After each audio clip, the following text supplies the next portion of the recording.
Give and take পলিসিতে কখনো বিশ্বাস করা উচিত নয় আমার মতে। ধরো তুমি কখনো কাউকে তার আপদে বিপদে সাহায্য করলে, এবার তারও উচিত তোমার বিপদে এসে পাশে দাঁড়ানো, সাহায্য করা। মোট কথা হলো দেওয়া নেওয়া নীতি। কিন্তু মানুষ তো এখন দুমুখো সাপ, বুঝতেই পারছো কি বলতে চাইছি। মানে তোমার কাছ থেকে সাহায্য নেবে, মানে পর্যাপ্ত পরিমাণে সাহায্য নেবে, তোমার শেষ বিন্দু পর্যন্ত সাহায্য নেবে, যতক্ষণ না তোমার কাছ থেকে নেওয়া যাচ্ছে।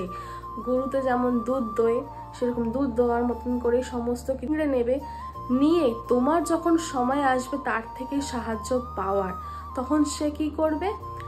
সাহায্য তো দূরে থাক, তখন তোমাকে পেছনে ধাক্কা মেরে আরো সেই বিপদের মধ্যে ফেলে দেবে, যাতে তুমি আরো একদম গেথে ওই তার মধ্যে পিষে মরো।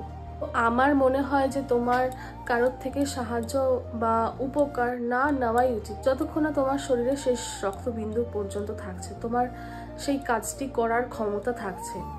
হ্যাঁ, কাজটা করতে হয়তো তোমার অনেকটা সময় লাগবে, অনেকটা ধৈর্য লাগবে। যে কাজটা অন্য কেউ সাহায্য করলে হয়তো তোমার কাজটা আরো দ্রুত এগোতো, কাজটা আরো সহজ হতো, কিন্তু নিজে করলে হয়তো টাইমটা অনেক বেশি লাগবে।